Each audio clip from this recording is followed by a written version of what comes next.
اس تقدیر پر یہ اشکال ہے کہ اگر ہر گناہ کی سزا ملے تو پھر تو مسلمانوں کی نجات بہت مشکل ہوگی۔ اس اشکال کے حسب ذیل کچھ جوابات بھی ہیں، جیسے کہ پہلا جواب یہ ہے کہ مسلمانوں پر دنیا میں جو مصیبتیں آتی ہیں وہ ان مسلمانوں کے گناہوں کا کفارہ ہو جاتی ہیں۔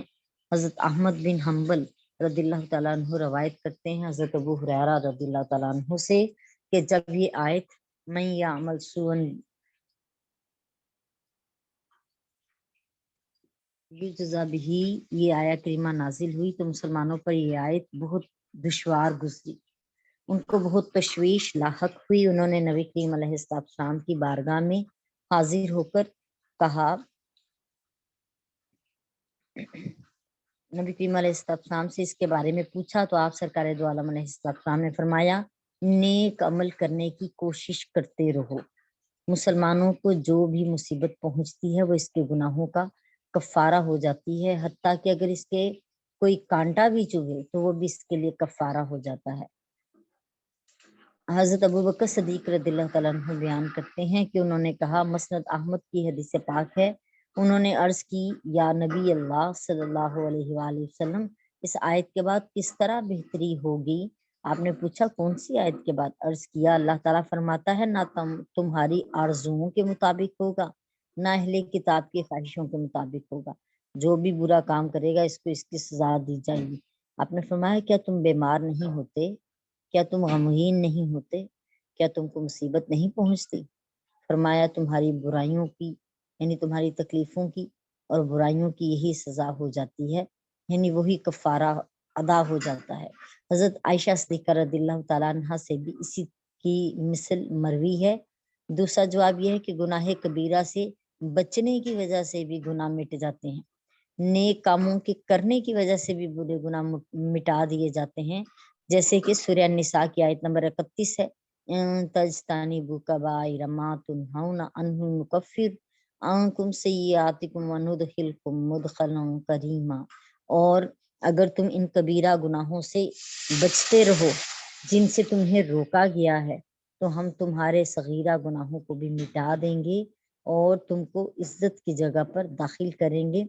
سورہ ہود کی آیت نمبر 114 میں اللہ پاک فرماتے ہیں بے شک نیکیاں برائیوں کو دور کر دیتی ہیں، وضو کرنے سے گناہ جھڑ جاتے ہیں، ایک نماز سے دوسری نماز کے درمیان کے گناہ جھڑ جاتے ہیں، ایک نماز جمعہ سے دوسرے نماز جمعہ کے درمیان کے گناہ جھڑ جاتے ہیں، عرفہ کا روزہ رکھنے سے ایک پچھلے اور ایک اگلے سال کے گناہ جھڑ جاتے ہیں، حج کرنے سے ساری عمر کے گناہ جھڑ جاتے ہیں۔ تیسرا جواب یہ بھی ہے کہ جب مسلمان اپنے گناہوں پر توبہ کرتا ہے تو اللہ تعالیٰ اس کے گناہوں کو مٹا دیتا ہے۔ سورہ شورى کی آیت نمبر 25 ہے، وَهُوَ الَّذِي يَقْبَلُ التَّوْبَةَ عَنْ عِبَادِهِ وَيَعْفُو عَنِ السَّيِّئَاتِ، وہی ہے جو اپنے بندوں کی توبہ قبول فرماتا ہے اور گناہوں کو مٹا دیتا ہے۔ چوتھا جواب یہ ہے کہ قیامت کے دن اللہ تعالیٰ مسلمانوں کے گناہوں کو انبیاء علیہ السلام، ملائکہ، اولیاء اکرام، علماء اکرام، شہداء اور نیک اولاد کی شفاعت کی وجہ سے معاف فرما دے گا۔ پانچواں جواب یہ ہے کہ اللہ تعالیٰ مسلمانوں کے گناہوں کو اپنے فضل محض سے معاف فرما دے گا۔ قرآن مجید میں بہت ساری جگہوں میں ہے یغفر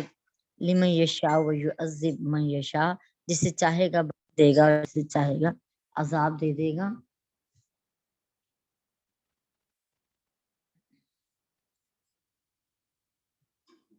امام محمد بن اسماعیل بخاری رحمۃ اللہ علیہ روایت کرتے ہیں صفوان بن محرز مازنی سے کہ ایک دن میں حضرت ابن عمر رضی اللہ تعالیٰ عنہما کے ساتھ ان کا ہاتھ پکڑے ہوئے جا رہا تھا کہ ان کے پاس ایک شخص آیا، پوچھا آپ نے نبی کریم علیہ الصلوۃ والسلام سے نجوا یعنی سرگوشی کرنے کی تفسیر سنی ہے؟ انہوں نے کہا میں نے نبی کریم علیہ الصلوۃ والسلام کو یہ فرماتے ہوئے سنا ہے کہ اللہ تعالیٰ مومن کو اپنے قریب کر کے اس کے اوپر اپنی رحمت کا پردہ رکھ دے گا اور اس کو چھپا لے گا اور فرمائے گا فلاں گناہ کو تو پہچانتا ہے کیا؟ تو فلاں گناہ کو پہچانتا ہے؟ وہ کہے گا ہاں اللہ تعالیٰ جی، اے میرے رب حتیٰ کہ اللہ تعالیٰ اس شخص سے اس کے سارے گناہوں کا اقرار کروا لے گا اور وہ شخص یہ سمجھے گا کہ وہ اب ہلاک ہو گیا۔ اللہ تعالیٰ فرمائے گا میں نے دنیا میں تیرا پردہ رکھا تھا اور آج میں تجھے بخش دوں گا۔ پھر اس کو اس کی نیکیوں کی کتاب دی جائے گی، یعنی قیامت والے دن بھی اللہ تعالیٰ اس کے گناہوں کو سب لوگوں کے سامنے ظاہر نہیں کرے گا، بلکہ ایک پردہ اپنے اور اپنے بندے کے درمیان رحمت کا پردہ رکھے گا اور اس سے گناہوں کا اقرار کروائے گا۔ سبحان اللہ و بحمدہ، سبحان اللہ العظیم۔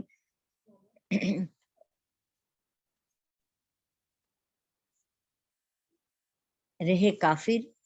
اور منافق تو اللہ تعالیٰ کے سامنے اللہ تعالیٰ سب لوگوں کے سامنے فرمائے گا ان لوگوں نے اپنے رب کی تکذیب کی، جھٹلایا، سنو ظالموں پر اللہ کی لعنت ہے۔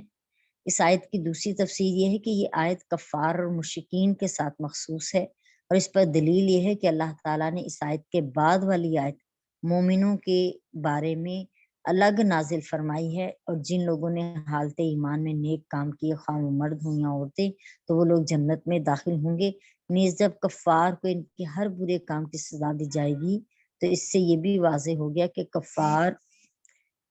اس سے مخاطب جو ہیں وہ کفار ہی ہیں۔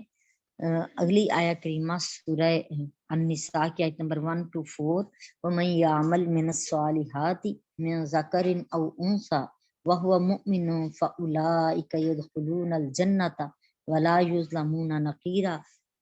اور من جو یعمل عمل کرے من الصالحات اچھے کاموں کا، اچھے کاموں میں سے، من ذکرین خواہ وہ مرد ہو، اور انثیٰ یا عورت ہو، وَهُوَ مُؤْمِنٌ اور وہ ایمان والے بھی ہوں، فَأُولَٰئِکَ يَدْخُلُونَ الْجَنَّةَ بس یہی وہ لوگ ہیں جو جنتوں میں داخل ہوں گے،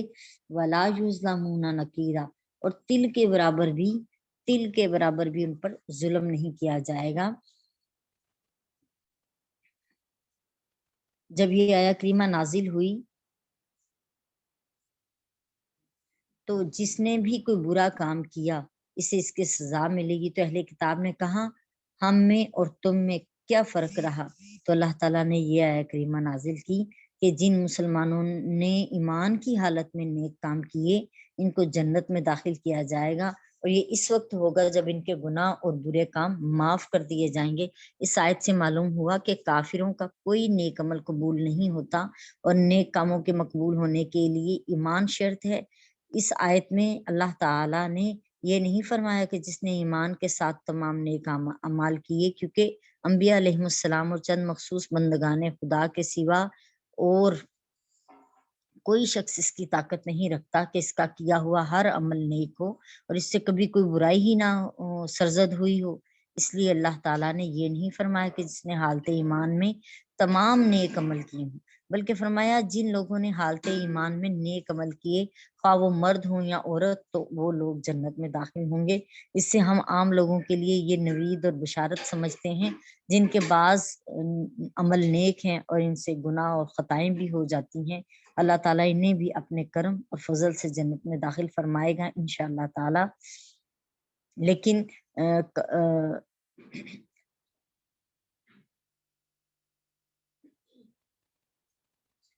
سورہ النساء کی آیت نمبر 125 پڑھتے ہیں، وَمَنْ أَحْسَنُ دِينًا مِّمَّنْ أَسْلَمَ وَجْهَهُ لِلَّهِ وَهُوَ مُحْسِنٌ وَاتَّبَعَ مِلَّةَ إِبْرَاهِيمَ حَنِيفًا وَاتَّخَذَ اللَّهُ إِبْرَاهِيمَ خَلِيلًا۔ اور من کون احسن بہتر ہے، دین میں، ممن اسلم جس نے جھکا لیا، وجہہ اپنے چہرے کو، للہ اللہ تعالیٰ کے لیے، وہو محسن اور وہ احسان کرنے والا یا نیکوکار بھی ہوا، واتبع ملت ابراہیم اور اس نے ملت ابراہیم کی، دین ابراہیم کی پیروی کی، حنیفہ وہ ابراہیم علیہ السلام جو ہر باطل سے جدا ہو کر حق کی طرف مائل تھے، واتخذ اللہ ابراہیم اور اللہ تعالیٰ نے ابراہیم علیہ السلام کو بنا لیا خلیلاً دوست۔ اور دینی اعتبار سے اس شخص سے بہتر کون انسان ہو سکتا ہے جس نے اپنا چہرہ اللہ تعالیٰ کے لیے جھکا دیا، اور وہ صاحب احسان بھی ہوا، اور وہ دین ابراہیم علیہ السلام کی پیروی کرتا رہا، جو اللہ کے لیے یکسو اور راست رو تھے، اور اللہ تعالیٰ نے ابراہیم علیہ السلام کو اپنا مخلص دوست بنا لیا، سو وہ شخص بھی حضرت ابراہیم علیہ السلام کی نسبت سے اللہ کا دوست ہو گیا۔ سبحان اللہ و بحمدہ، سبحان اللہ العظیم۔ اس آیت میں اللہ تعالیٰ نے دین اسلام کے برحق ہونے پر دو دلیلیں قائم فرمائی ہیں۔ اول یہ کہ دین اسلام ایمان باللہ اور اعمال صالح پر مشتمل ہے۔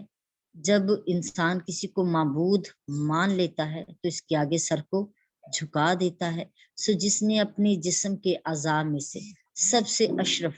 اور اعلیٰ عضو یعنی اپنے پیشانی کو اللہ تعالیٰ کے سامنے جھکا دیا، وہ اللہ پر ایمان لانے والا ہے، اور اللہ پر ایمان اسی وقت صحیح ہوگا جب اس کے رسولوں، اس کی کتابوں، اس کے فرشتوں، اس کی فرمائی ہوئی تمام باتوں کو مان لیا جائے اور اس کے ارشادات پر سر تسلیم خم کر دیا جائے۔ اللہ تعالیٰ کے آگے سر جھکانا اسی وقت صحیح ہوگا جب غیر اللہ کے سامنے سر نہ جھکایا جائے۔ سو مشرک اور بت پرست جو غیر اللہ کی عبادت کرتے ہیں اور ان سے مدد چاہتے ہیں، اسی طرح یہودی اور عیسائی حضرت عزیر علیہ السلام اور حضرت عیسیٰ علیہ السلام کی عبادت کرتے ہیں اور انہی کو اپنا حاجت روا مانتے ہیں، اللہ کے آگے سر جھکانے والے نہیں ہیں۔ لہٰذا اللہ کے آگے اپنا منہ جھکانے والوں کے مفہوم میں صرف مسلمان ہی داخل ہوتے ہیں، اور یہ لفظ اختصار کے ساتھ اسلام کے تمام عقائد پر مشتمل ہے۔ پھر فرمایا اس حال میں کہ وہ نیکی کرنے والا بھی ہو۔ یہ لفظ تمام نیک اعمال کو بجا لانے اور برے کاموں سے بچنے کو محیط کرتا ہے۔ تو یہ صرف دین اسلام ہی ہے جو تمام عقائد صحیحہ اور تمام اعمال صالح پر مشتمل ہے، تو اس سے اچھا اور کون سا دین ہوگا؟ سو اسی دین کو قبول کرنا واجب ہے۔ دوسری دلیل یہ ہے کہ مشرکین عرب اور یہود و نصارہ سب کے نزدیک حضرت ابراہیم علیہ السلام بہت معزز اور مکرم تھے، اور ان کی شخصیت سب کے نزدیک ان کی شخصیت جو تھی سب کے نزدیک واجب القبول تھی، یعنی ان کی ہستی کو وہ مانتے تھے سب۔ حضرت ابراہیم علیہ السلام کی ملت اور ان کی شریعت کے احکام صرف دین اسلام میں ہیں، یعنی کہنے کو تو یہودی اور عیسائی بھی اپنے آپ کو ابراہیمی کہتے تھے کہ جی ابراہیم علیہ السلام، یہودی کہتے تھے کہ ہم میں سے ہیں، اور نصارہ کہتے تھے ابراہیم علیہ السلام ہم میں سے ہیں، لیکن ان کی شریعت پر عمل کرنے والے نہ تھے اور نہ ہی ان کی شریعت کو چلانے والے تھے۔ جیسے کہ جبکہ شریعت کے احکام صرف دین اسلام میں ہی ہیں، حضرت ابراہیم علیہ السلام کی شریعت کے، جیسے کہ ختنہ کرنا، داڑھی بڑھانا، مونچھیں کم کرنا، زیر ناف بال مونڈنا، ناک میں پانی ڈالنا، غرغرہ کرنا، پانی کے ساتھ گلے کو غرارہ کرنا، اور دیگر طہارت کے احکام یہ صرف دین اسلام میں ہیں۔ 10 ذی الحجہ کو قربانی کرنا، حج میں احرام باندھنا، صفا اور مروہ کی سعی کرنا، منع میں جمرات پر شیطان کو کنکریاں مارنا، کعبے کا طواف کرنا، یہ تمام امور حضرت ابراہیم علیہ السلام کی یاد میں ہی ہیں اور صرف دین اسلام میں ہی بطور عبادت کے داخل ہیں۔ تو پھر اسلام سے اچھا اور کون سا دین ہوگا؟ لہٰذا اسی دین کو قبول کرنا ہی سب پر واجب ہے۔ آیہ کریمہ میں بتایا اللہ تعالیٰ نے کہ اللہ نے ابراہیم علیہ السلام کو خلیل یعنی کہ اپنا مخلص دوست بنا لیا۔ خلیل کے معنی دیکھ لیتے ہیں جی۔ اس آیت کے پہلے حصے میں اللہ تعالیٰ نے حضرت ابراہیم علیہ السلام کی ملت کی پیروی کا حکم دیا، اور اس کے بعد اس کی وجہ بھی بیان کر دی کہ کیونکہ ابراہیم علیہ السلام اللہ کے خلیل ہیں، اس لیے ان کی ملت کی پیروی کرو۔ خلیل کا لفظ خلی سے بنا ہے۔ خلی کا معنی ہے کسی چیز کو دو چیزوں میں کے درمیان میں رکھنا۔ خلہ کے معنی ہے تلوار کی میان یا غلاف، کیونکہ تلوار اس کے درمیان ہوتی ہے۔ خلہ کا معنی اختلال اور پریشانی ہے، اور اس کی تفسیر اچھا جی اب زیر کے ساتھ خلا کا معنی اختلال اور پریشانی ہے،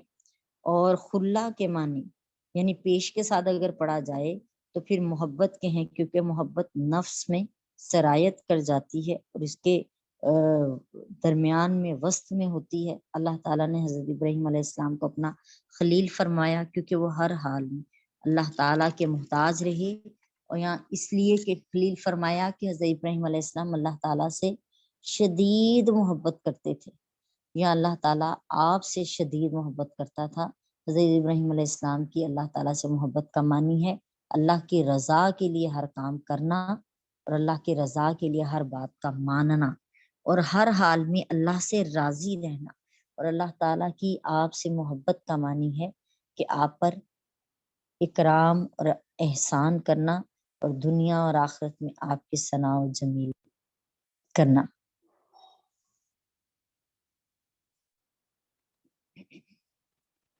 انسان کا خلیل وہ ہوتا ہے جس کی محبت انسان کے دل کے درمیان میں سرایت کر جائے، اور یہ انتہائی درجے کی محبت ہوتی ہے۔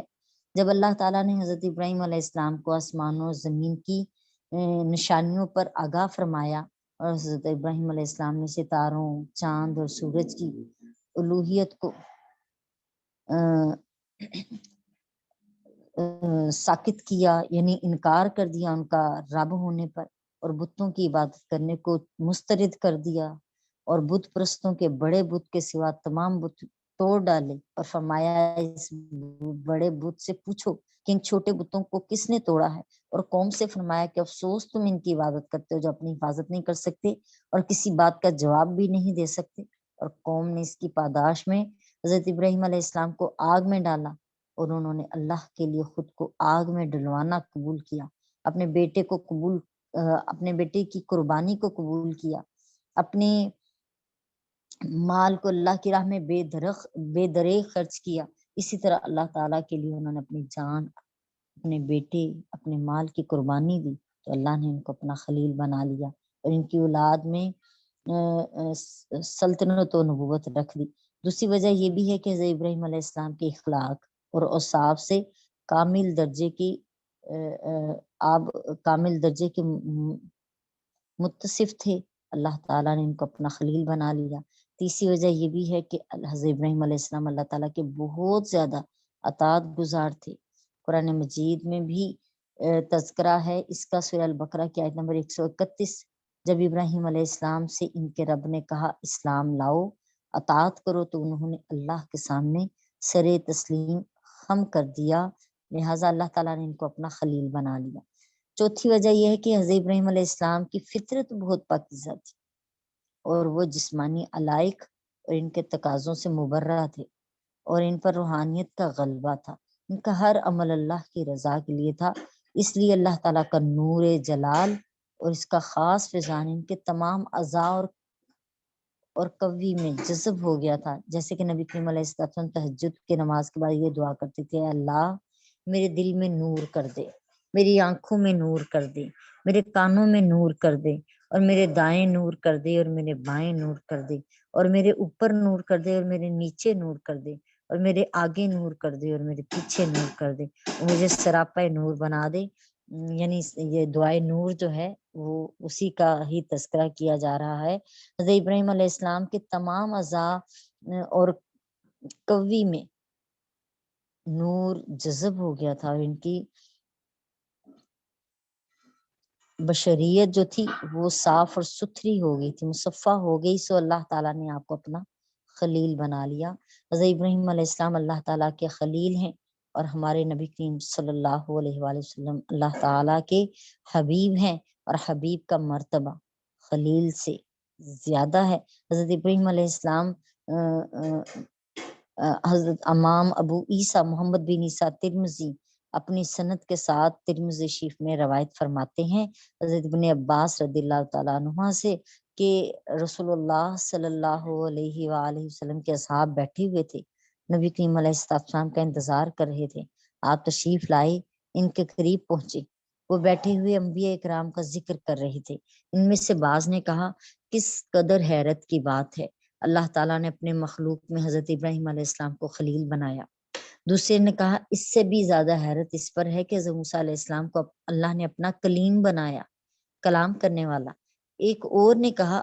عیسیٰ اللہ تعالیٰ کا کلمہ اور اس کی روح ہے، اور دوسرے نے کہا آدم علیہ السلام کو اللہ نے صفی بنایا۔ نبی کریم علیہ السلام ان کے پاس آئے، ان کو سلام کیا، فرمایا میں نے تمہارا کلام سنا اور تمہارے تعجب کرنے پر آگاہ ہوا، بے شک ابراہیم علیہ السلام اللہ کے خلیل ہیں اور وہ اسی طرح ہیں، اور موسیٰ علیہ السلام اللہ کے نجی ہیں جن سے اللہ نے یعنی سرگوشی کی ہے، اور وہ اسی طرح ہیں، اور عیسیٰ علیہ السلام اللہ تعالیٰ کے روح اور اس کا کلمہ ہے اور وہ اسی طرح ہیں، اور آدم علیہ السلام اللہ تعالیٰ کے صفی ہیں اور وہ اسی طرح ہیں۔ سنو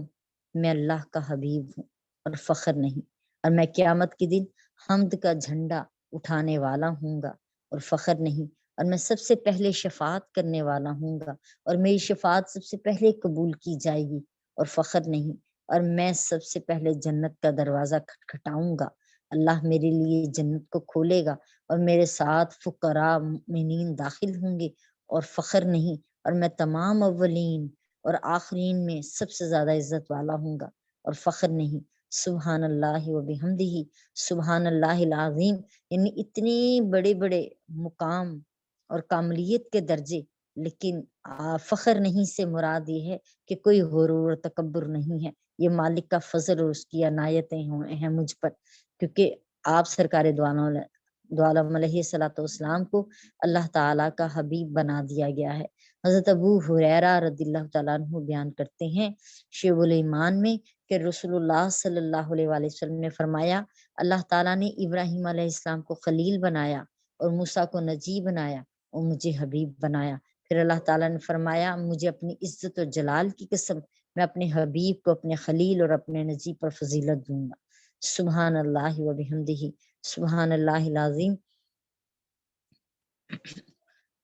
ہمارے نبی کریم صلی اللہ علیہ وآلہ وسلم کو خلیل ہونے کا مقام بھی حاصل ہے۔ آپ کا مرتبہ اپنے جد کریم حضرت ابراہیم علیہ السلام کے مقام سے بہت بلند ہے۔ حضرت ابراہیم علیہ السلام کو اللہ تعالیٰ نے آسمان و زمین کی نشانیاں دکھائیں، اور ہمارے نبی کریم صلی اللہ علیہ وآلہ وسلم کو آسمان و زمین کے علاوہ خود اپنی ذات کا بے حجاب دیدار کروایا۔ حضرت ابراہیم علیہ السلام کی صفات سے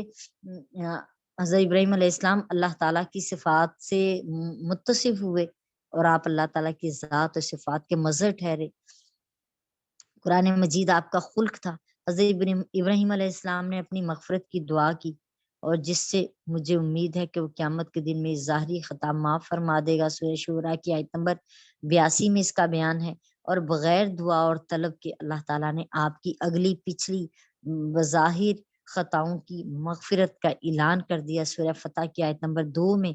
حضرت ابراہیم علیہ السلام نے دعا کی کہ مجھے حشر کے دن شرمندہ نہ کرنا۔ سورہ شعراء کی آیت نمبر 87 میں، اور ہمارے نبی کریم علیہ السلام سے اللہ تعالیٰ نے بغیر دعا اور طلب کے فرمایا حشر کے دن اللہ تعالیٰ ہمارے نبی حضرت محمد صلی اللہ علیہ وآلہ وسلم اور آپ کے ساتھ ایمان لانے والوں کو شرمندہ نہیں ہونے دے گا، جو کہ سورہ تحریم کی آیت نمبر 8 میں اس کا بیان آیا ہے۔ حضرت ابراہیم علیہ السلام نے دعا کی میرے بعد آنے والوں میں میرا ذکر جمیل جاری رکھنا۔ سورہ شعراء کی آیت نمبر 84 ہے، اور نبی کریم علیہ السلام سے آج خود فرمایا اور ہم نے آپ کے لیے آپ کا ذکر بلند کر دیا۔ سورہ انشراح میں جس کی آیت نمبر 4 ہے۔ یہ سب خلیل ہونے کے آثار ہیں اور نبی کریم علیہ السلام کے حبیب ہونے کے آثار ہیں، اور حبیب ہونے کے آثار کا کون احاطہ کر سکتا ہے کہ بن مانگے عطا کیا جاتا ہے۔ آپ تمام انبیاء اور رسل کے قائد ہیں، رحمت للعالمین ہیں۔ آپ اللہ کی رضا، آپ کی رضا اللہ کی رضا ہے، آپ کا حکم اللہ کا حکم ہے، آپ کی اطاعت اللہ کی اطاعت ہے۔ حشر کے دن آپ کی عزت دیکھنے والی ہوگی، جب تمام نبیوں رسولوں کو آپ کی حاجت ہوگی، جب آپ مقام محمود پر فائز ہوں گے، اور آپ سرکار دو عالم علیہ السلام اس وقت اللہ تعالیٰ سے ہم جیسے گنہگاروں کی شفاعت کریں گے، جب تمام انبیاء اور رسولوں کے سوا کسی کو اللہ سے بات کرنے کا حوصلہ نہیں ہوگا۔ سورہ النساء کی آیت نمبر 126 کرتے ہیں جی، اللہ تعالیٰ ہمیں اپنے نبی کریم صلی اللہ علیہ وآلہ وسلم پر زیادہ سے زیادہ درود پاک پڑھنے والا بنا دے،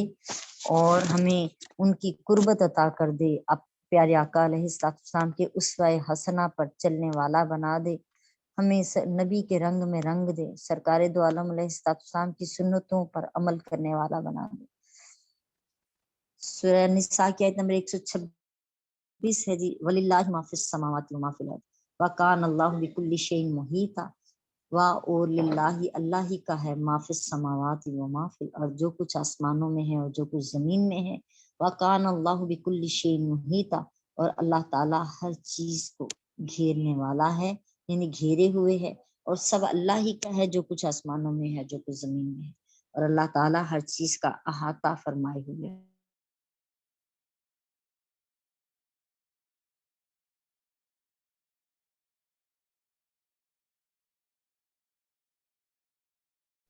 کہ حضرت اسلام کو اللہ نے اس لیے خلیل نہیں بنایا کہ اس کو کسی خلیل کی حاجت تھی،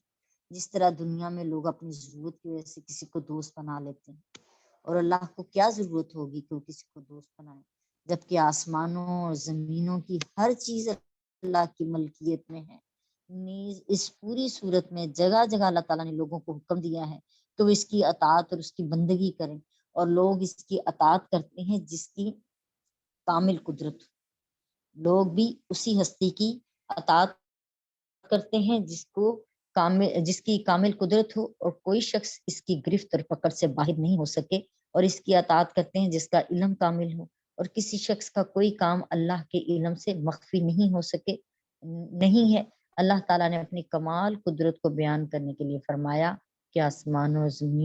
زمینوں کی ہر چیز اللہ کی ملکیت میں ہے، اور کمال علم کو بیان کرنے کے لیے فرمایا اللہ تعالیٰ ہر چیز کو محیط ہے۔ سو جب وہی علم اور قدرت میں کامل ہے تو اس کے سوا اور کوئی اطاعت اور عبادت کا مستحق کیسے ہو سکتا ہے؟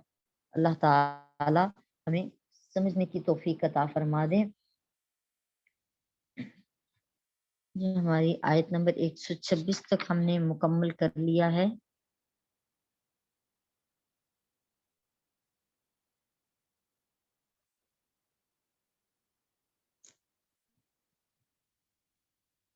آج کے لیے اتنا ہی، کل انشاءاللہ تعالیٰ آیت نمبر 127 سے سٹارٹ کریں گے۔ وما علینا الا البلاغ المبین۔ صدق اللہ العظیم۔ سب کو السلام علیکم ورحمۃ اللہ وبرکاتہ۔ اپنی دعاؤں میں یاد رکھیں۔